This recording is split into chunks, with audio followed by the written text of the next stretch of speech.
Yeah. But then, a year later, 76, I got Kiss Destroyer. Because it looked, already being an Alice Cooper fan, you look at that album cover and it's just like, I liked comic books and I liked Alice Cooper, and that looked like both at the same time. It was a cartoon. It was basically a cartoon of Kiss, basically. Yeah, so Kiss just kind of like, that was my only, from the minute I heard Kiss until I was about 12, it was just, my whole record collection was just Kiss records. Yeah, so you started off with the Kiss, the Kiss craze, man. Yeah. Hell yeah. So I think that was pretty much us and everybody, a lot of people, really. Yeah. So then you go through Kiss, the Kiss thing. Now, were you an Ace Frehley guy?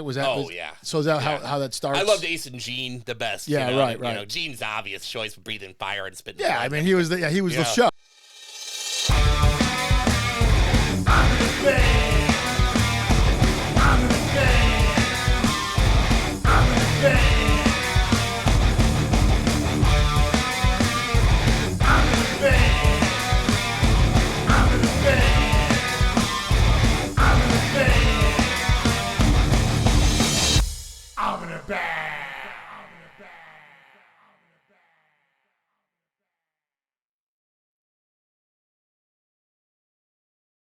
Welcome back, everybody, to another episode of Level Up Cleveland. And this week, we have Matt Sorg of Ringworm with us here in the studio. How's it going? What's up, man? How you doing? Good. How are you? Thanks for coming down. Thanks for having me. A lot of times this podcast, what we specialize in is the local band, but I wouldn't necessarily call you a local band. I call you a band from Cleveland. You guys have pretty much toured the world. Yeah. And seen everything. You're one of the bands that have seen a lot of success from the city after you formed here. Then you went on to do bigger and better things. We've gotten out there. Yeah. And some pretty impressive stuff. Now, you guys have just now released a new album. Yes. And we're going to we're going to talk about that. Talk about some of the other stuff you do. But I do want to introduce the other guys real quick. Yeah. That aren't here because you're representing everybody. And we'll start off with James, the Human Furnace. He's the lead vocalist of the band. Yes. James Bullock. James Bullock, yes. And you are the guitar player. Yep. Ed Stevens. Ed Stevens on bass. On bass, he was already on our show. We had Ed Stevens. Just Ed was here for represent Ed and all the things he was involved in. Yeah, I watched it. Old friend of ours. And now on the album, Ryan Steigerwald plays the drums on the album. Yeah. But now Ryan's moved on. He's in Midnight. He is. And you guys have replaced him. He's the Iron Possessor. Possessor. And you guys have replaced him. Who did you replace him with? Well, Ed found him. Ed found this 22-year-old kid named Grady. I'm probably going to mispronounce his last name or maybe even say it completely wrong. I should have done my research. Westlock? I probably just Grady Westlock, something like it's something like that. I just call him Grady, so I don't know. But he's a kid that Ed knew from like Smedley's jams and stuff. Oh. He's a blues drummer. He jams with like Butch Armstrong and stuff, I guess. Oh, really? Yeah, which is crazy. A 22-year-old kid with the old guys, they take him in. Really, that's like, and that's one of the things Ed noticed. He's like, these guys are accepting him in. Right. He must be doing. And Ed jammed with him there on to jam nights, and he never thought of him as a guy to do Ringworm because he didn't know that Grady could do that, being great at the blues is not going to make you the right guy for Ringworm, but when we played before this started, we were talking about a show at Class where Ringworm played, and it was super packed. Like a year ago. Yeah. It was like the changeover from Now That's Class to No Class. And Ed noticed that Grady, this kid that he only knew from Smedley's blues jams and stuff like that, was right up front wearing a death metal shirt of some sort or whatever, and he was staring at Ryan playing the drums, and he was air drumming along and stuff, and it clicked with Ed. Because we already knew Ryan was on his way out. Oh, at it that already point, been known. Okay. Yeah, and so Ed asked him after that night after our performance, he asked Grady, do you like this kind of stuff? And he's like, yeah. He's like, before I was into anything, I was in Metal Kid, Oh. I mean, he's only 22, so I don't know how. Yeah, how much before is there? Yeah, but so Ed's like, what do you think? And I'm like, have him, I told him, I named a couple of the more demanding songs, and I'm like, have him film himself, with his phone or whatever and send it to me and we'll see what and he did. He got on it by the weekend. He did it. You could tell he worked on it throughout the week, got on it, sent me these videos, and I was like, whoa, this might work. And so I wanted to jam with him. I asked him for his address, having no clue where he lived or anything. I put it in my phone, and he lived 1.4 miles from my house. So it was like 2 turns, and I'm at his house in like 4 minutes or something. And he nailed it. We took him on tour shortly after. We went out with I Hate God, and that was his first run with us, and he killed it. And really, he just keeps getting better and better. Really, he's got the desire, the heart for it. He does. It takes a certain kind of person to do that kind of stuff. Yeah, you guys are made of something a little different. It's crazy to be a 22-year-old kid that really just jammed around town playing the blues, and then you just get to skip all the bullshit that got us to where he, not that we're Metallica or something, but compared to what he was doing, kind of, and he got to just kind of jump right up to touring with bands like I Hate God and Venom Inc. and stuff like that. What I mean? Right off the bat.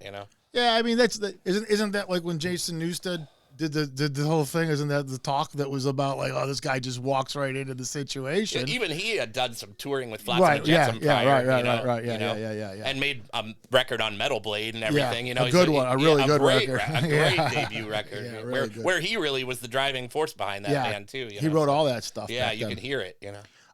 So Ringworm's new album, Seeing Through Fire. If I counted right, it's the 9th album. It is 9th studio album. There's a live album too. Wow, that's crazy. I mean, that's a lot. That's a lot. I mean, plus there's a shit ton of 7-inch EPs and splits and 10-inch EPs and all that shit too. But yeah, 9th full length of the studio album. Now, as far as the writing process goes in this band, who's the main writer of the band? I write all the music pretty much. There's been a couple songs here and there throughout the records where other guys contributed, but mostly I write everything, and James writes all the words. And he also is usually the guy that there's only like 2 albums in the whole catalog, I think, that he didn't come up with the album cover and everything too. Oh, so he's heavily involved in everything. Yeah, he's got a big hand in more than just the lyrics and all that. Now, is James the original singer from every album all the way through? So he's the one guy that's been in every album. He is the sole original member, yes. So and then you joined, and then right before the second album, and then Ed was the third guy in the band that's current right now. As far as like now, as far as right now, Ed is the third one. He's been in the band I think since 2012. Does that ever have any like input as far as writing and stuff like that? Does he usually bring anything to the table? Is he that guy, or he doesn't? I don't think he wants to. I've kind of tried to get him to do some. I'm like, hey, come up with some stuff, and I think he just. His thing is he'll come up with the greatest bass line to whatever I give him. He creates in that way. Like he doesn't just play the root note and play the riff the way I'm playing it. He almost never. He's always doing his own thing. So that's what he wants. He wants he needs a structured song thrown at him, and he'll do the best thing possible with that. Well, yeah. I mean, like, isn't that the one thing about you guys too? Is like, I would describe you as like some kind of, I don't know the exact sub. I'm not good with the subgenres and all that stuff, but I call it like an extreme metal. It's like a very aggressive, very done by world-class musicians. Like you guys are like, this is like a band of extremely good musicians doing this kind of music. Well, yeah, but you are too. I mean, like you're a great guitar player, and you have a great drummer. I haven't, of course, the new guy. I don't know. He's but we didn't lose assuming. a step in the drum. And I got to say, Ryan Steigerwald fucking killed it on the new record, and he's been on the last 3 records now, and he did a great job on all of them. I think he got better each one, but he really came in like murdered the fucking drums on that new record. That's his performance elevated the whole record, but I think we haven't started working with Grady on new material yet. Yeah, right. I have thrown him a bunch of phone demos that I made of songs, but I haven't gotten in a room with him and seen what he's got to do with it yet. Yeah. We haven't gotten there yet. that'll happen pretty shortly, probably after this upcoming tour we have. But I feel confident, you know, because he's done so good on just playing the old stuff live, and he's really good drummer. So I think he's gonna do just as good, you know. You know, like the stuff you're writing, man. It's a kind of a unique. It's unique in a way. I mean, it's not done like rock and roll has a very distinctive. You could hear a lot of distinctive things where the music that Ringworm does has such a collective. There's so many things going on inside there with his voice, especially going over top of everything. Yeah, because he has some kind of like steel made something or something. I don't know what he's like doing razor there. Blade. Yeah, You know, yeah. The fact that he can scream like everybody, you know, there's a ton of growl going on out there. Everybody's got the growl. James thing. is unique. Yes. And I think the most pissed off voice I've ever fucking heard anywhere. It's incredible, actually. Yeah. It is. And it's consistent. He still can do it. You know, a lot of guys were that 30 years ago and they aren't that now. And he sounds more pissed. I don't think anyone else could do it for 30 minutes. Now here's the thing. Here's the thing, though. Like, you have figured out how to take that. What he has to have this music that you write. I try to give him a platform to. Yes. I try to make that music every bit as fucking pissed as he's gonna. It has to be, you know. Yes, but that's what it is. It is. You know? It is like you have figured Plus, out. that's what I like to do anyway. No. But, Yeah, you know, right. But, It is. Yeah. But I mean, like, yeah. But you've realized that this guy's got such a unique voice, and the music melds so perfectly with his voice. I mean, I can't imagine anything else underneath what he's doing, and I can't imagine anyone else doing what he does. I can't believe it. No, he's awesome stuff, man. Really cool. Where do you get it? Like, how do you get an idea for a song? Like, how does it happen for a song like that? Where does it come? Is it just like, I mean, like, seriously, when do you? I eat edibles. I get super high. I get baked as fuck, and then I just kind of when I know that my girl Joey's gonna leave the house and go hang out with friends or whatever. If she goes and does her thing. If I know I'm gonna be alone just with my dogs, you know, in the house and have no interruptions, and I'll go big, eat a whole bunch of shit, and fucking just play guitar. And as soon as something I like comes out, which doesn't take too long, especially if I'm super high like that. As soon as something I like comes out, I got the phone like in front of my practice amp, and I get that I get that first riff, and then I work off of that one, and I just keep going until I have a song, and it usually takes a couple hours usually. And so you do like a real quick demo of the song, so that I double it and everything, so there's harmonies, and so it's fleshed out by the time I'm. Oh, so when you show it to the band, no drums or anything, you know. I mean, it's just guitar, but I do both sides, so 2 rhythm tracks. And sometimes they even throw a quick little lead on there just so James doesn't put words there in the spot where I want to play the solo, you know. You're kind of mapping it out. That's the way. I map it out right away. It doesn't takes me a few hours, and then I send it to the guys, you know. Oh, no kidding. Yeah. And then you let everybody do their thing. Yeah. Do you have? I mean, I'll have input. Not with Ed. I don't have to ever say anything. Right. You know. Sometimes he comes to me and says, I got this idea and this idea. Which one do you like? And I'll choose one, but I never have to give him much, you know. I show him what I'm doing. I'll put the iPhone down on the table and like film my fingers so he doesn't have to try to pick the notes out by ear. He can I got you. See what I'm doing. Yeah, a little more visual. And then he goes from there. But with the drums. I was gonna just say the drums, though, it's a little different because you have the song in your head. Yeah, and the drummer can hear a riff that I think has a blast beat. A drummer can hear it and play it slow. It can be, but sometimes. So when we get in the room, it's not. I don't know what's going to happen with the drums until we get in the room because they have no guide. A lot of guys will put like a drum machine to it or just something, to put a tempo so that they understand what they're thinking. But I don't. I'm too lazy to. I don't know how to use a drum machine or anything. So after the third gummy, you're like, fuck. I just play guitar. I don't fuck with that shit. So and it kind of works better that way because sometimes I actually like the thing that the drummer did that's completely different than what I thought. Sure, you know? sure. And sometimes I hate it, and I'm like, no way, dude, it's got to be like this. And, Yeah. and I'll do it on my chest because I don't know how to talk music, or anything. Drum really. music, yeah, right. And this is how I would teach a guy a song. Yeah. No, you got to do this. Yeah. Or whatever. But so the key is that the kid's going to be able to have to like take some criticism. But that's the thing about bands, right? Like like you're in a band, you got a guy who writes most of the material. Bottom line is that he's going to have some opinions about certain things, and to be a good band member, you got to be willing to sometimes have your idea shot down and that kind of thing happen. Yeah. And it takes a little bit of, it's hard sometimes, especially when you're the new guy. Yeah. Most of the time they're just like, because there's been so many drummers throughout the years, not just with Ringworm, but with the other bands too and shit. But most of the guys that I've jammed with are just like, okay, and play it that way. But once in a while, their heart is in that other tempo, and they're like, let's do half and split it up or whatever, and I'll compromise with them, or sometimes I won't. Yeah, right. Yeah.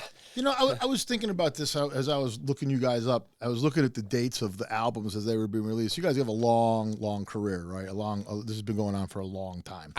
I joined the band in 2001, 22 years ago. Right. Right? Is that that's math right? Yeah, but the first one's in the 90s, right? 90. First one's 93. Yeah, right. And the demo I think was 91.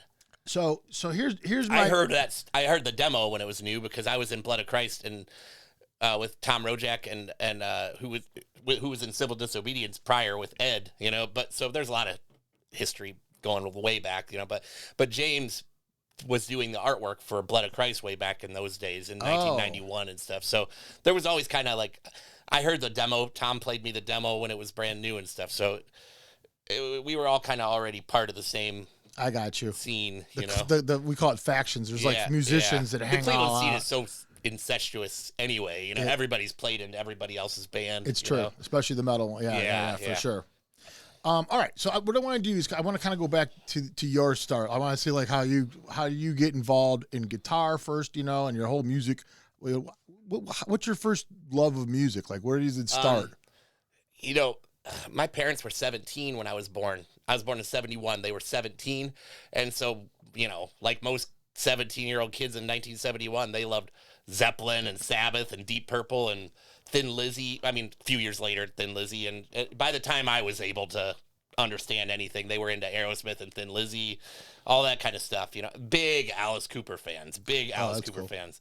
And my dad told me later, and not just a few years ago, my dad told me that, the day I was born, he left my mom in the hospital, or whatever, after he came and saw me, and then he went to a party at his buddy's house, because he's a 17-year-old kid, and he said that night that buddy, whoever that was, played Love It to Death, which was a brand new album. May of 71, I think it might have come out in March or something, so I could be wrong on that, but it was very new. It's got album. the Ballad of Dwight Fry on it. Yeah.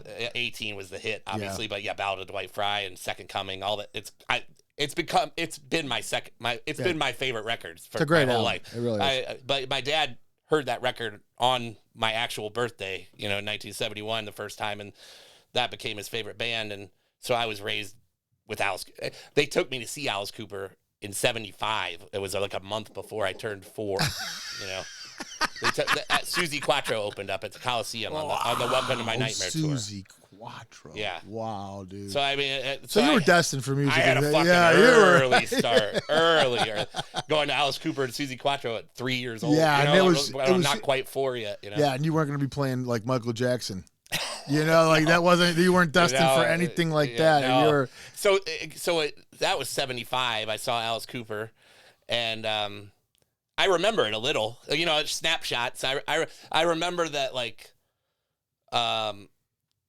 I don't remember much of Susie, even though I had a cat named Susie at the time. I liked Susie, but I don't remember that. I kind of lost that whole set, But I remember Alice was coming out, and that tour, he had a big sheet covering the stage in the beginning, and they projected a graveyard scene where he's dancing on there with skeletons or something in the beginning, And I remember looking at my mom and dad and going, I thought he was here. This is a movie. I was like bummed. I was super bummed. But then, he comes through the sheet and, the sheet drops and I'm like, oh, okay. All right. So at first I was mad. I'm like, this is a movie. Yeah. What you got? You lied to me. You guys lied to me, man. Yeah. But then, a year later, 76, I got Kiss Destroyer. Because it looked, already being an Alice Cooper fan, you look at that album cover and it's just like, I liked comic books and I liked Alice Cooper, and that looked like both at the same time. It was a cartoon. It was basically a cartoon of Kiss, basically. Yeah, so Kiss just kind of like, that was my only, from the minute I heard Kiss until I was about 12, it was just, my whole record collection was just Kiss records. Yeah. So you started off with the Kiss, the Kiss craze, man. Yeah. Hell yeah. So I think that was pretty much us and everybody, a lot of people, really. Yeah. So then you go through the Kiss thing. Now, were you an Ace Frehley guy? Yeah. So is that how that starts? I loved Ace and Gene the best. Yeah, right. Gene's obvious choice, breathing fire and spitting. Yeah, blood. He was the show. He was the whole show, and then everyone else was the band. But I remember looking at the records and like seeing Parasite, Ace Frehley, Strange Ways, Ace Frehley, and that just made me like Ace that Frehley, song. And those are your favorite tunes. Those are good tunes. Yeah, same with me too. I mean, I think a lot. Yeah, sure, for sure. Ace was the thing. So does Ace get you into guitar? Would you say? I didn't even know what lead guitar was until Paul Stanley said it on the live. Ace Frehley lead guitar. Yeah, that's what I'm like, because he just played that solo on the record, and then Paul says that, and I'm like, oh, that's what that means, lead guitar. So Ace is like the model of lead guitar player to me. Always was and is still. You've seen Ace. If you go see him when he comes every time, pretty much. I've seen him 30 times, I bet, 10 times with Kiss and probably more than 20 times solo. No kidding. Yeah. That's cool. So when did you get your first guitar? It was Christmas of 85. So I was 14 and my dad asked me what I wanted for Christmas, and then before I could even say, I probably was going to say some, Atari 2600 cartridges or something like that. Or definitely, I loved getting like Quonset Hut gift certificates and stuff, so I could go in and buy a stack of records at Christmas time too. So I was gonna say something like that probably. And he stopped me before I could say anything and said, before you say a toy or this or that or whatever, a video game or whatever, he's like, you're at the age, he told me, you should get something you're gonna use into your adulthood, not we're past that video game stage or whatever. And toys and video games. Told me, and I was like, the first thing I thought of is the "we're not gonna take it" video, where the kid's like, "I want to rock." Dad flies out the window or whatever. So I was just like, I want a guitar. Then I'll take that's what I want. I want an electric guitar.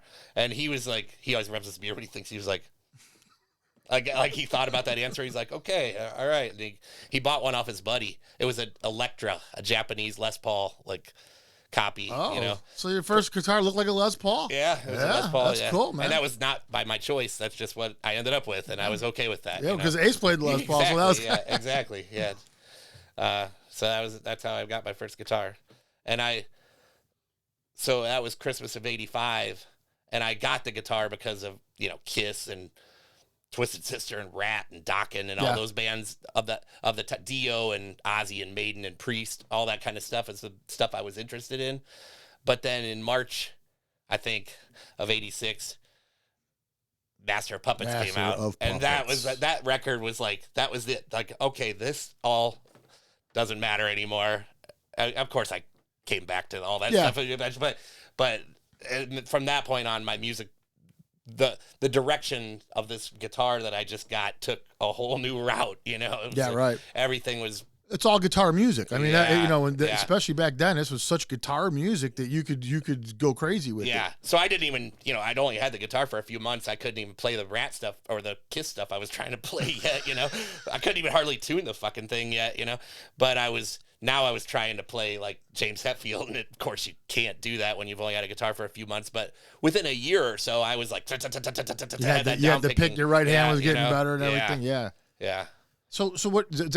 Metallica was the first band as far as like the metal, the thrash and all that kind of thing. Yeah, for sure. Started with Master. I went from all those bands I talked about before, Priest and all that stuff, which I still love all those bands to this day. And I never stopped liking them then, but I just kind of had more focused on Metallica and then Slayer and Merciful Fate and bands I discovered after hearing Master of Puppets. Yeah, same thing. The same exact thing happened to me. Master of Puppets was the album that got me into it, and then what was cool is that there was still Ride the Lightning and there was still Kill 'Em All, and it was like you got 3 albums all at once. Yeah, because I didn't know those records. Yeah, I only knew that, I knew of that stuff because I got hit paraders and shit, and the ads for Megaforce and the ads for Combat would be in there. Yeah, right. And you'd see Venom and Possessed and all this stuff, and I would just think, damn, that shit. That must sound crazy, that stuff. But I only had I made like $5 a week mowing the lawn. I could only buy a record at a time, Right. You couldn't even get a record for $5. I had to wait till next week. Yeah, every so 2 I'd have weeks. $10 and I could go buy a record. And then, so I was, I had to get Van Halen records and shit. I'm not going to try this weird record I saw in an ad and don't know anything about. You stuck to what you knew. Yeah, because I only got $10 fucking bucks, until Christmas when I get my Quasa gift certificate or whatever, So, my mom was cool and she would let me throw something in the cart or whatever if we were at Kmart or something, or Fisher's Big Wheel is the one by us. And they actually, in the 80s, those kind of stores did stock Merciful Fate records and stuff like that because metal was so popular. It was big in the 80s. Yeah. So I would get an additional record here that I didn't have to save up for every now and then, but mostly I had to be real choosy, It did something else though when you think about them times versus today, where you had to go on the internet, you had to own, you had to own your own music. Yeah. And now it's like you have access to everything. Right. It's just it seems almost crazy because didn't you almost feel like you were identified by your kind of like your music collection? Yeah. Like what totally. you own when you'd go to a buddy's house or you just meet somebody new and you'd go to their house for the first time and you'd see all their albums, you could kind of identify that dude by that, right? Yeah, you know what yeah, I mean? Like, oh, you're that guy. And then, Master of Puppets comes out right 2 months before my 15th birthday, and that's it. It's all from that point on. It's discovering bands like Merciful Fate and Slayer was quick, right. Z-Rock was coming on not too long after that time, and they played so much. You hear Dark Angel and stuff on there, right. So that helped a lot. But and the whole Big Four thing. I mean, like if you want to go there, and Exodus. That's where everybody started. Yeah. I remember MTV did a little, maybe like a quick 5 to 10 minute little segment where it was about. They weren't called the Big Four yet. Not yet, right? But those were the bands those were the first bands everybody heard of. And Exodus. I always say, you can't ever forget they were right there with them when they all came out together. Yeah, and then and Bonded by Blood rules. It is. It's one of the best albums ever. Can't fuck with that one. Yeah, and then the rest of it I don't really care for too much. With Seuss, you like it. I like that first record, with Bailoff, yeah. But yeah, I discovered all the German bands, Creator, Sodom Destruction, Tankard, and Voivod was a big one. From Canada. Voivod. And, just that started finding all those.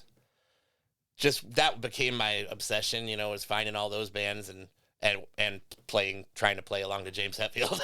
Those are like the two things that I cared about. So, so you find yourself gravitating towards more like, because it starts off with Metallica, but Metallica is a very palatable band. At the time, it seemed crazy at the time. Yeah, at the time they weren't. It's hard to explain to people if you didn't hear from '86 or before that, where Metallica didn't sound mainstream at all. It was a very aggressive music. It was very heavy. I mean, the fact just that was on a giant label, they were on the same label as Queen. Yeah, right. That's fucking crazy. At that time, that was fucking crazy. It was. Now it's probably really hard to understand that because Metallica is Queen. Yeah, or whatever. You know what I mean? Metallica. Most people at that time, even in '86, didn't know who Metallica was. If you in the mainstream amongst people, they were like, Metallica, who's that? Blah, blah, blah. Look, you and I just said we discovered it on Master of Puppets, and we were kids that had our finger on the pulse pretty good. Yeah, musically, with music in general, for sure. Yeah. So of that heavy metal stuff, and so.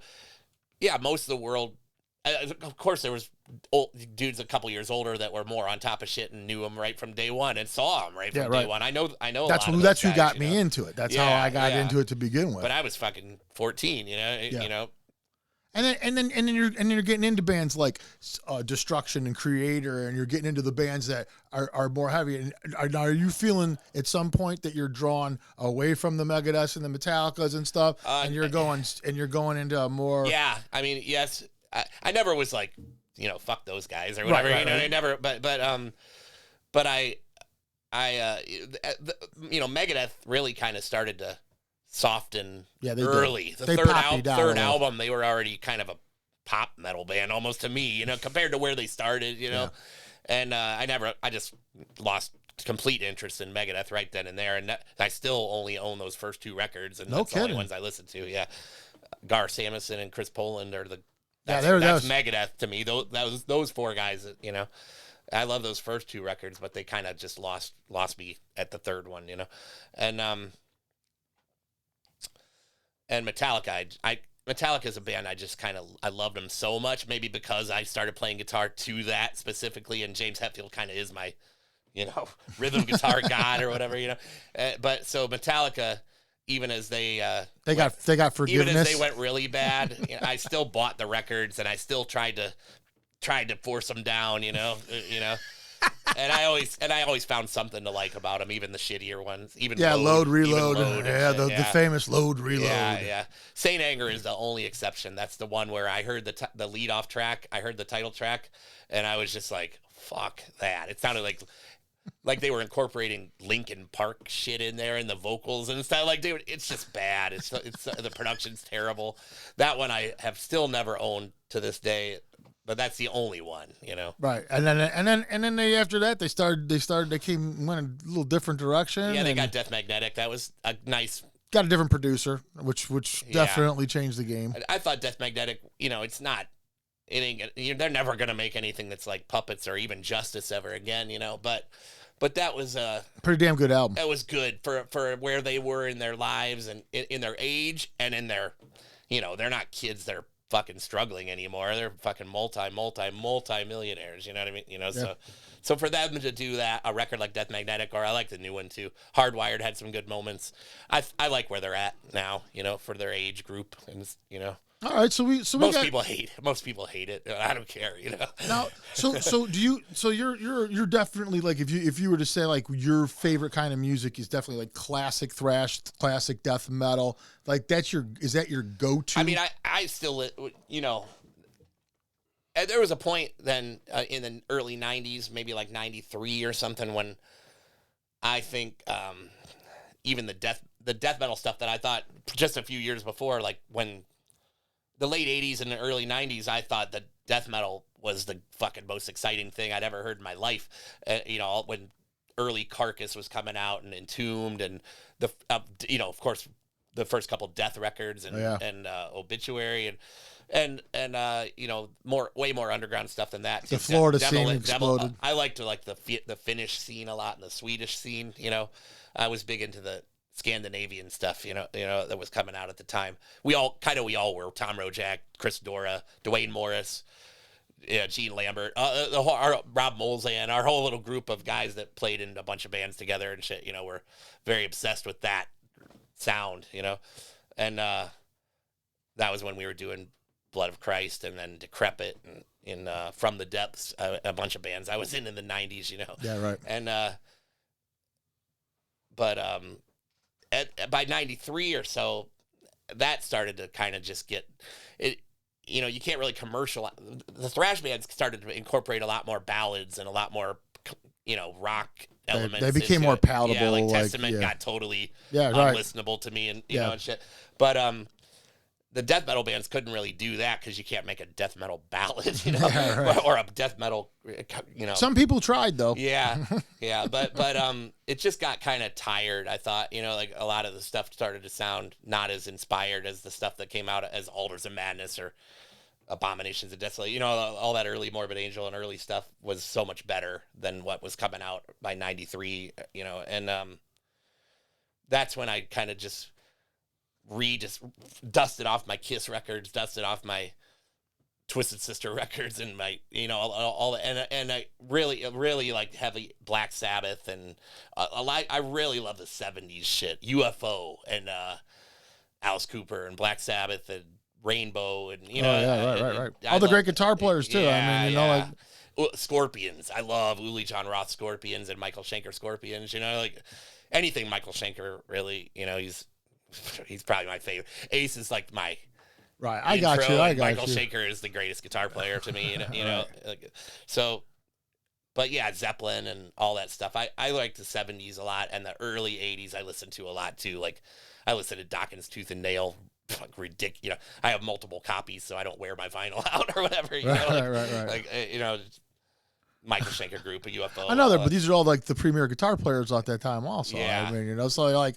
So you're drawn like so you took a break from the heavier stuff for a minute, went back to where you were, but every one of these guys have a great guitar player. Yeah, true. That's what I do. I do. I'm drawn to the great guitar players. Yeah, right, man. So when do you at this point now are you aware of Ringworm?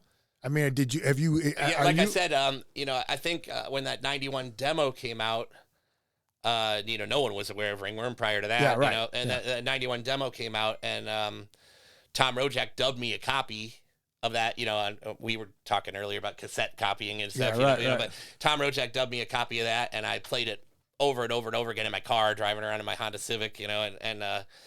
So yeah, and James was drawing the artwork for. We put out a 7-inch in 1992. On Seraphic Decay. Do you know about Seraphic Decay Records? Are you familiar with that? I'm not. Seraphic Decay Records is a thing that was happening in Cleveland at that time in the early 90s. Ed's good friends with Steve O'Bannon. Do you know Steve O'Bannon? I don't think so. I thought maybe you would because you grew up with Ed. But Ed knew Steve O'Bannon real good. But he had this record label he started that just did 7 inches primarily. They did a few 12 inches and they put a CD out, a comp of a bunch of stuff. But mostly it was 7 inches they were known for. But they were doing...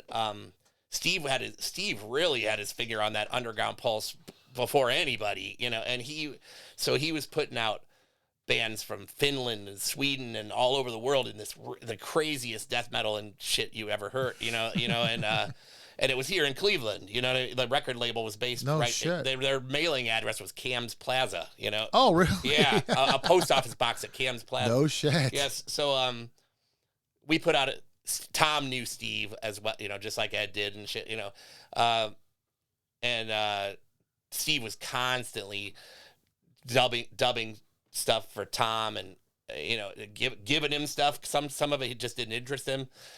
He liked the real raw. So once a band started to like sound good, he would just give it to Tom or whatever. This band's good now. Fuck that. But we heard so much stuff that way, so much stuff. So Tom got us hooked up with Seraphic Decay. Steve's like, we'll put your 7-inch out, and that was it was distributed by Nuclear Blast Records in Europe. Oh. Steve had a deal where all his 7 inches, all his records were distributed. They set it right on the back, so, and I was stoked about that. We all were, because, Nuclear Blast had Dismember and fucking, Monstrosity and all these bands, Pungent Stench, now you feel like you're right on bands that we loved. We weren't on Nuclear Blast, of course, but Nuclear Blast was pushing our record across Europe at the time. Right. You know what I mean? So that was super cool. And James did the artwork for that. So you were familiar with James? James did the artwork for that record, and he knew. Yeah, Tom was more the guy that knew James. To me, we were just acquainted. Right. At that point, real loosely acquainted. Yeah. But yeah, I knew of Ringworm. We played with them in '92. The Palm Sunday show is kind of a famous Cleveland thing at the old Peabody's, where there was some gun violence and stuff that happened or whatever. Because it was Integrity, Ringworm, and Blood of Christ opened the show. Oh. And there was some kind of beef between Integrity and a Columbus crew or something. I don't want to get into it because I don't even know. I was a death metal kid that was just there and kind of like freaked out by all the shit. Gang stuff wasn't a part of being in a death metal band really at the time, No, right. But in the hardcore scene, there was enough going on. You were pretty tired at the end of one of them shows. You weren't worried about. Yeah. Hey, so. But I saw where I was going with that is that was my first time seeing Ringworm, 1992 at the Palm Sunday show, right. and James used to wear like half white, half black face, and like a kind of looked psycho, like Gacy-ish almost or something, and they were just fucking awesome. I thought I already knew the demo and the record wasn't even out yet at that point. It didn't come out till '93. So, but it was fucking. liked the band a lot. You know, I already drove around, listened to that demo a bunch, and then I saw them live that night, and now you're hooked. I was really and you know, Integrity was good too, but Ringworm had more of what I was listening to at the time. Like, they were also listening to all those bands that were coming out on Earache Records and Nuclear Blast Records, and so they were incorporating blast beats, and Ringworm was doing a little more of what I liked than Integrity was, you know, at that time. They appealed to me more, you know. So you joined the band in 2001. The first album comes out in 93. That's a long gap. It's 8 years without. There was a period. Okay, so what happened with Ringworm at that time, and I'm telling this as a guy that wasn't in the I know band, that's why. You know what I mean? You know what I mean? So don't, you know, so people could correct me if I'm wrong, but from hearing the story firsthand from James 100 times, you know. So Frank was the original guitar player. Him and James were the start of Ringworm, you know. And Frank, he plays in Hatebreed now, you know, Frank Novinec. But he at that time had joined Integrity, and they were real busy. Integrity was a big band already, you know, and they did their Humanity is the Devil thing. I think that was Frank's first thing with them, and I think he might have been pictured on Systems Overload, but he's not on it. I don't know. I don't know that much about Integrity, so I'm probably all wrong about everything. but he joined Integrity, and that kind of made Ringworm defunct. You know what I mean? Ringworm just wasn't a thing anymore. And then it turned out Integrity wanted to bring Ringworm along for a European tour in '95, so they reunited, from what I understand, for that. And because it was real easy for Integrity, they just had to fly James because they already had Frank. So everybody in Ringworm was kind of in Integrity besides James. So at that point, they just had to bring one. It cost them one plane ticket to get like a double legendary Cleveland hardcore bill across Europe. You know what I mean? You know? And everybody, so they just do all double bills. These other guys where they were just playing two shows a night. Yeah, pretty much. Yeah, I mean, I like I That's said, what I wasn't there. Right. I wasn't there. I don't know you. who was what, but Frank had. Yeah, Frank did double duty for sure. I think Bob Zeiger was doing both bands at the time, maybe. So that's pretty cool. Yeah, that is pretty cool. So basically, but the band didn't stay together then, though. That was '95. They did that tour, and then again that was kind of done, I think. And then I was around for a lot of this next part, but so I think I might have more of a handle on some of this stuff, but. They put a lineup together because Kanye wanted them to. Kanye encouraged them to get back together because there was Tom Rojak had died, and there was going to be this Tom Rojak memorial show at the Fantasy upstairs, you know, and so Kanye, I think, was the one that encouraged Ringworm to play again, you know, and they got Blaze Tishko on guitar at that time, I think, and my band. From the Depths played a Blood of Christ set in tribute to Tom that night, so we were all there. Everybody was there, you know, and Decrepit played too. I played in two bands that day, but yeah, Ringworm reunited for that Tom Rojak memorial show and stayed together at that point. I think they were having fun, you know, and they stayed together. And Blaze was in there for a while, and they did a Madness Award demo, a couple songs, and that's a really good demo. And Blaze plays on that, and I think that's the first. That's the first time that on record that they had lead guitar. Blaze played a couple solos. Prior to that, there were no solos on Ringworm stuff. And then they had Matt DeVries for a minute from Chimera, you know? Really? Yeah, he wasn't in Chimera yet. He was Matt from Ascension, you know? And shit. But they had Matt in there, and Matt was on one recording, a split with a band from New York, from Albany, Buffalo. Syracuse, from Syracuse, a band called God Below, and so they did one thing with Matt. Again, there was no solos now because they had two rhythm guitar players. Matt's not a lead guy either, you know. Frank and Matt don't do that, and that was, you know, a little bit of time. They did some shows with Matt, and then that's when Matt was leaving to join Chimera. Chimera was taken off at this point, signed, going to do their thing. And Matt was going to be way too busy to do Ringworm. He took off and did Chimera. And Dora was the drummer of Ringworm at the time. And I was in a band called Dead of Night with Dora. And prior to that, I was in Decrepit with Dora. So we had been jamming for, you know, a long time at that point, years and years. And and we actually shared a space with Ringworm, not here at Rock and Roll City. Oh yeah, but we shared a space with Ringworm, and so we were doing dead of night practice, and then as we're finishing up, Ringworm's walking in, and Dora's still sitting by the drums and doing both double duty. You know? That's crazy. So yeah, just when Matt was gone, I just took that spot. You know, yeah, and I've been there ever since. Wow. 20 some years later. 22 years later. And that's like the now your main thing. I mean, like there's like this is your main baby right here. This is when is your. I mean, right away I kind of just Ringworm was unlike all my previous bands. There was nothing. Ringworm was ready. Ringworm was willing to get in the van and load the trailer and go and try and do this thing. You know what I mean? And not just because so many Cleveland bands. And probably every city's the same. So many people that are in a scene are satisfied just to hobby it up. They're afraid to take. It's risk. There's risk involved, and you're not. You know, there's. I've been doing it since I was, 16 years old, playing in bands and stuff at this point. And now, in 2001, when I joined the band, I was 30.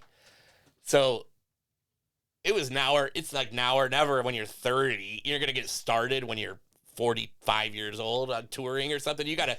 We should have been doing it in our 20s already, really. Yeah, right. They did a little. Ringworm did that European tour, and they went and did weekends with big shows and stuff, prior to me joining, but none of us had gone and just done a full trek across the U.S. and hit Canada and all that, and really, that was like the first time for all of us pretty much, like I said, with the exception of that Euro tour they did, So anything crazy happened on that first one where you were just like, do you remember like because everybody remembers their first everything kind of? It wasn't really a great tour. I mean, we went out with a band called Hoods from Sacramento, and they were cool dudes. We had fun with those guys. We still, I just saw Mikey. We just went and saw the band.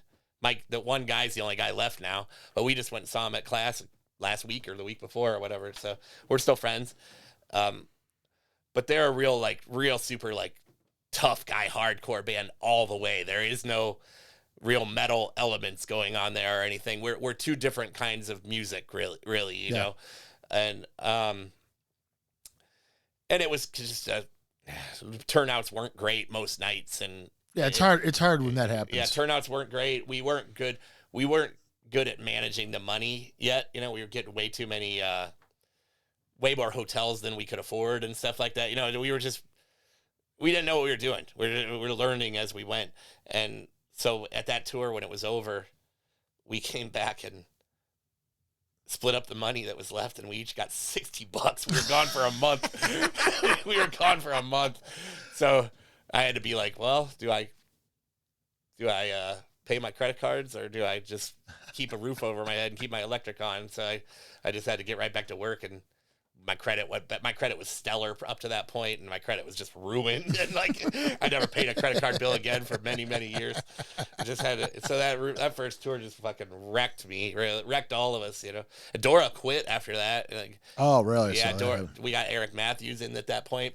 He wasn't in very long. I don't even know if he made it a year, but he did a tour or two. So this is like a filtering process, is what this really is. Yeah. All right, so the first tour, I mean, it wasn't. It was fun. It was a lot of fun. Probably too much fun, but it ruined. It wasn't successful. I wouldn't call it a great success. It served a purpose. We got out there. We got seen by some people. And we learned a lot about maybe not what to do in the future. Sure. When you're out on the road, that maybe experience. Yeah. Sleep in a Walmart parking lot every now and then instead of spending all your money on hotels the whole time. Oh yeah, so that's I see.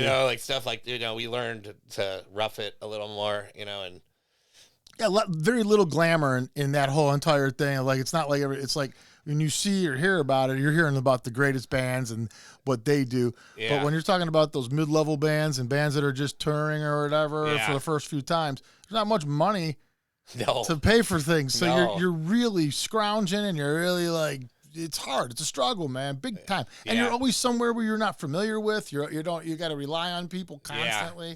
Thankfully, I mean, we don't make mad money nowadays or anything, but we make enough that we can do a hotel every night and still come home and get paid a decent amount of money. And, right. And shit. No, it's worth it. To do all this. because we're too old to sleep in a Walmart parking lot now. I need a bed and a shower, all that, Now, when you guys put out, like we were saying, this is your 9th studio full length album, and that's over like about a 22-year period, basically, or eight over 22-year period. Over 22, yeah. So you're averaging a little over every 2.5 years. You guys are averaging a new album. Some gaps were longer and some gaps were shorter. Yeah. Now, what propels you to start a new album? When is it time? It used to be a lot. It took a lot longer between records, I think, because James, he's a tattoo shop owner and he's a tattoo artist, and we kind of had to go at his when he was available or whatever. He had to put a lot of. I think he was still kind of really building his business, and more so than he is now. And what's the name of his business? 252 Tattoo. Oh, he owns 252. Him and Rodney, yeah. Oh. Rodney Rose and James are the owners, yeah. And I think back then it was you couldn't have a tattoo shop in the city, so a lot of people, they were really busy. Everybody went out to Columbia Station to get tattooed. It was Lorraine County, and there's so much competition. It's spread it out a bit more, I think. But they were so busy and so doing well, and he couldn't just leave out to do Ringworm all year, every year, or whatever. We did a fair amount. So what'd you do? Like leave for a month, or maybe like a couple weeks at a time? Is that basically how it was? Sometimes we went out. I mean, there was a summer, 2006. We had put out the Justice Replaced by Revenge record, and I think in late 2005, and so the summer of 2006 we were pretty in demand. That record got some attention, Yeah. They aired the video a bunch of times. Jamie from Hatebreed is a buddy of ours, and he was the host of Headbangers Ball at the time, so he got us on there, or I'd assume it was him that got us on there. Yeah. And those episodes, you get on one. He might have played us on 2 episodes or something, but they kept replaying those episodes, and so we got aired quite a few times on there. And they were Victory at the time kind of pushed that record a little more than they did any of the other records probably. And they put a TV commercial on that would air like on Jackass and stuff. They would put it on certain shows where they thought maybe people would be interested in this. It would air on Headbangers Ball, and it was a TV commercial that showed little clips of us playing live and promoted the record. Wow. So that record did okay, and we did Europe, and we ended up playing for we were out for the entire summer into the fall. Wow. But most of the time we do a month, and then we take some time off, then do another month. Maybe we do three tours a year or something on average, I would say. Pretty intense though. I mean, that's pretty cool. I mean, like you're doing it, right? Like you're doing that thing. Yeah. And so what propels the new album to get written? I mean, all of a sudden now the new album, when did you guys start deciding, okay, it's time. It's time. Yeah, I started writing this record at the end of 2019. We had just done a tour. We had just done a tour with Goat Whore, I think. I mean, I know we were out with Goat Whore at that time. Yeah, we came off the Goat Whore tour, and I started coming up with this record and showing it to the drummer. We worked on it a little bit, and then we were about to go out. We were still promoting Death Becomes My Voice, the previous record. Right. And but that touring cycle got cut in half at least because COVID, came in March of 2020 and shut the world down. And so I had written most of the record pre-COVID. 90% of that record was written pre-COVID probably. And then, the tours we were about to leave a few days. We would have left like 2 days after after Cleveland shut all its businesses down or whatever, you know what I mean? We were scheduled to leave. So, and our manager at the time was still like really bullying us to go out there. Don't be pussies or whatever, cause he's trying to pay rent in LA or whatever, so and we're like, dude, are you fucking serious? Do you kind of see what's going on around us right now? I don't think there's going to be a tour, touring happening, right now, and we of course didn't even leave on that one.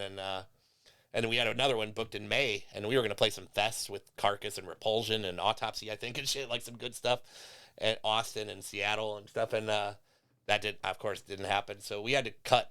We only did a very small amount of touring in support of that last record, Death Becomes My Voice. And so it was just so discouraging that the whole COVID thing. Oh, yeah. You know what I mean? Because you guys are really, at this point, you guys are really doing well. I work at House of Blues, so, yeah. Not only are all my touring options gone, but I can't even go to work. You know what I mean? Like, yeah, right. I can't do anything. So, I just started writing other stuff. I already had that Ringworm record written, and, you couldn't even really go and do anything really, at that point to go and record it or whatever, so just kind of backburnered it for a while. And I started working on the next Shed the Skin record, which is out now. Last year it came out, Thalmogenesis. And that's also Ed, also Steve. Yeah, me and Ed do that. Yeah, right. That's our death metal band with Kyle from Incantation on drums, Kyle Severn. That's like an all-star band. And metal. Ash Thomas is a Cincinnati friend of ours that has a band called Faith Extractor, and he's really talented, plays guitar and sings at the same time. And, which is, and I'm throwing him some pretty difficult stuff to play and sing over. Just to play it, some of it's difficult, and then he manages to play the guitar and sing at the same time. Yeah, pretty cool. Yeah. So I wrote that record. I already had that Ringworm record written, wrote that Shed the Skin record, kind of ran out of shit to do. I had nothing to do but write, really. So I was just getting high as fuck all the time.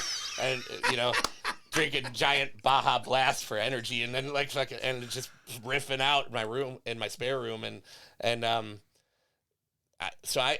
when that Rip Ride band, that's where that came to be. I started writing some rock and riffs that I would have written if I was talented prior to Master of Puppets. Right. Riffs that sound like Def Leppard and Dokken and shit like that. Right. Kiss, and I got Wayne from Solus. I'd been in Solus with Wayne before, and he was in From the Depths with me before, and we started up this band, Rip Ride, and again, that's Ed also.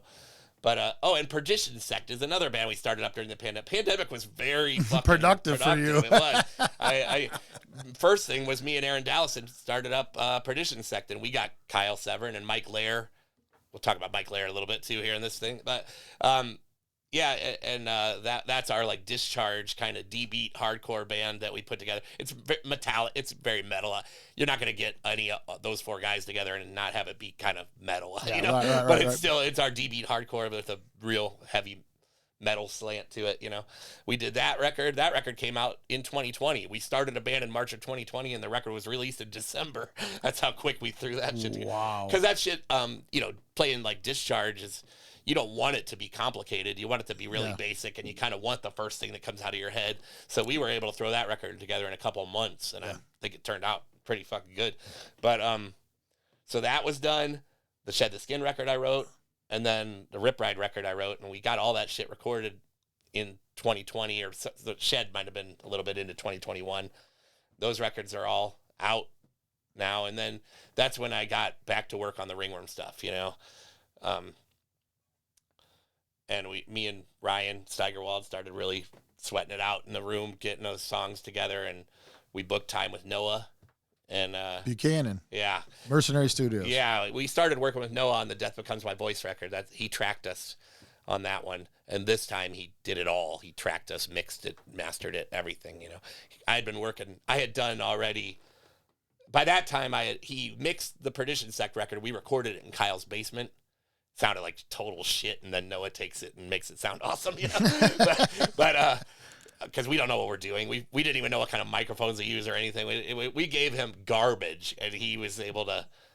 Ed called him a magician. He's the magician. He really took that record and made it sound way different than what we gave him.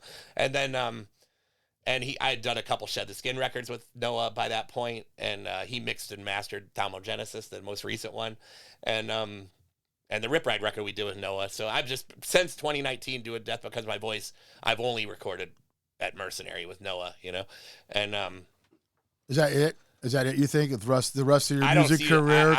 I don't see any reason to go anywhere else. Why do you think he's that guy? Why, so many? You're just, every single person says the exact same thing. I didn't know him prior to recording with him. I knew acquainted, but I don't even know if we'd ever spoken one word to each other prior to that, really. You know what I mean? Yeah. But we did the record, and it was, I had a lot of fun with him, and the results they speak for themselves. You know what I mean? The shit sounds better than anything we ever did, you know, especially the new one that he had that was all him. You know? Right. We sent Death Because My Voice off to be mixed elsewhere, but we shouldn't have, because this new one is amazing. And he just keeps getting better too, you know? So it's, I mean, we've become good friends, you know, and I like spending the time in there in the control room with him, you know, and doing this.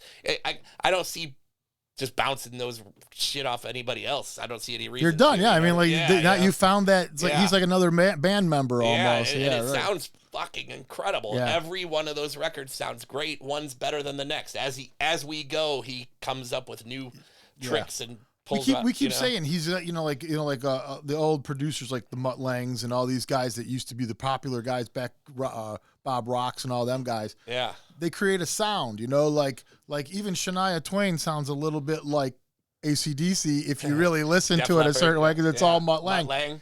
So we were saying, we were like, you know, he's kind of creating his own. There's like a Buchanan thing that's like happening now. He's recording. Man, you know what? I think that, you know, he's the shit, man. I think as a scene here in Cleveland, we're really lucky to have that resource. Yeah, you know what man, I mean? Seriously. Where, you know, just to like have some place you can go and he gets what you're doing, because that's what he does. He plays guitar in Nunslaughter. Yeah.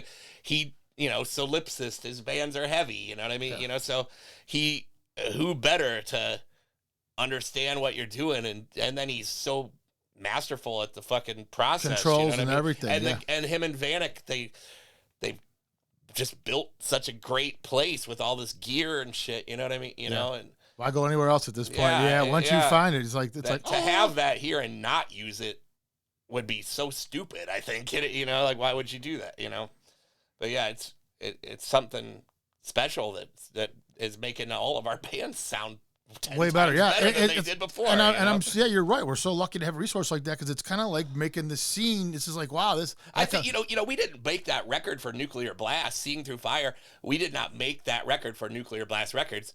We approached Relapse in 2020 when we had this record ready to go, you know, originally, and they turned us down. They declined because the pandemic had hit by then. And every band in the world was hitting the studio because they couldn't do anything else. So they already had 2 years of album releases booked, and they were kind of like, yeah, you know, I don't think we're going to do the next Ringworm, you know? And so we were labelless, and we went in, our manager dropped us all kinds of stuff because we kept turning, when it finally did reopen and you could go out on the road, immediately he was throwing us tours that we just didn't think were ideal, especially not even sure what you're going out there to face at that point. You know what I mean? Right. You know, a lot of questions. Some states had weren't even open and stuff. You know, it was kind of early to be. If he would have thrown us, you know, Violence or some band I love, and I'd been like, well, let's go fucking test these waters, you know. Right. But that's not what he was throwing us. He was throwing us shit we didn't want to go out on, and so he threw us like 3 of those, and we turned down 3 of those, and he dropped us. And so we kind of been dropped by our label, dropped by our management, then kind of dead in the water. We're like, well, fuck it. Let's just record this record out of band fund. We have enough, you know. Yeah. Noah's not, you know, crazy expensive, you know, he undercharges himself as far as what you're getting, I think, you know. But so we paid for it, you know, paid for it out of pocket, out of the band fund, yeah, right, you know.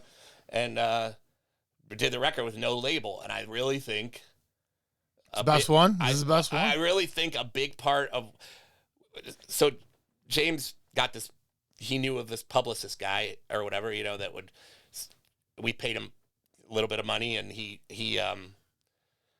shopped the record for us. So when it was all finished, artwork was finished, this record is ready to be sent to the plant, you know, and he shopped the record for us for, you know, a few $100s or whatever, and well spent, you know, because I think he sent it out on like a Thursday, if I remember correctly. This was a little while ago now, and after the weekend, we had been made an offer by Nuclear Blast Records, and I really think the production played the music down from, like I said, Brian's drum performance up. You know, it was already good, but Noah just made it sound so good. You know, like you listen to it, and it's like, that could be on Nuclear Blast. There's no reason why it can't be, you know, and it is, you know.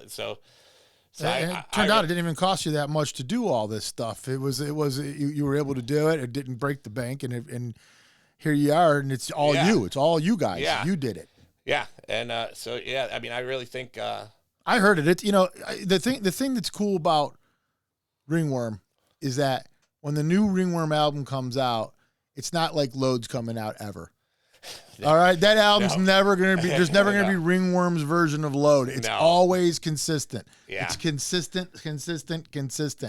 You know what it is. It's going to be that. I think Scars is like maybe our weirdest record where we did step a little outside of the box and experiment a little bit with some things. And it's my least favorite one. And I figures right. And I think the whole band feels that's our least favorite one. Was it like the one that you don't feel was the most honest? Is that why? I think I don't know. I don't know what it is exactly. I know for one thing, James wanted to make the title track. He had it in his head that would be like a 8-minute song or something, which is really like out of character for Ringworm. I didn't even know. I'm like, how the fuck do I make an 8-minute Ringworm song? What the fuck do I do that? You can't really just play fast. You could, but I mean, it would get tedious to monotonous the listener to just play an 8-minute song that's fast. So I kind of did a bunch of shit. We had John Capri on guitar at the time, and I had him do the opening solo, and it's very sounds like Andy LaRocque went in there and did a solo, really? Which is very. So it's. I think I remember when Frank first heard that record, he said he sent me a message or something. He said he's like, when I heard the title track of Scars, because I know what he's referring to. He's referring to that John solo there, but he's like. Because that happens right before James comes in and screams, and he's like, "I wasn't expecting James to come in. I was expecting King Diamond." And he's right. So I think it was a little bit overdone as far as I think we went too far. A little theatrical kind of thing. Maybe. I think from that point on, I thought we don't need to experiment. Just do what we fucking do. Yeah, right. And that's one of them times where you try something, it doesn't work exactly the way you wanted it to, so now you know exactly who you are, right? Yeah. Excellent album. And how's it doing so far? It's only been out for a month now or something. Is it been even it came out in August 18th, I think. Yeah, about a month. I think almost a month. Yeah. So it's pretty fresh. I couldn't tell you numbers and shit like that, but I mean, like I do know the pre-sales flew out the door pretty good. Oh, did it? I think I think maybe there were 1,800 and when you went on this website the first day, it was like 64 available or something like that. So the initial rush was good. It seemed. Now you were saying that the manager asked you to go on with 3 different tours. You guys are like, nah. You kind of got dropped by the label, so you say, fuck it, I'm gonna go do it ourselves. Now what are you gonna do about the touring part of it? We've been working with a guy, and I can't really. That's about it. We got this guy, our buddy Zach, he threw us out on he's helped us out because he knew we were with no representation or whatever, pretty much, and he does I Hate God, and he does some other stuff, and we've been working with him. He's got us on some cool tours. We toured with the Cro-Mags and did some cool shit. So look out for that. You guys will be touring. You guys will be touring the record. The record's out. Yeah, definitely go check that out. And we're out of time. Okay. Real quick. Yeah, go ahead. We do go out on tour with Venom Inc. and Satan. Really? Yeah. At the end of the month, we leave for a couple, 2.5, 3 weeks or something like that. That's just America?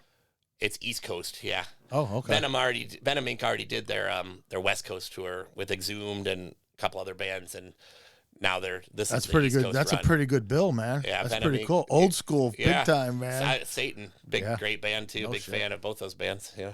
Thanks again for coming down, man. I really appreciate it. Hell yeah. This has been Thanks a good one. me. Real good interview with, man. Appreciate it. Check them out, man. Ringworm. Matt Sorg, guitar player, man. He's the shit. It's a great band, dude. Ringworm is a great band. Thank you. We'll see you guys next week. Peace. That'll be fine.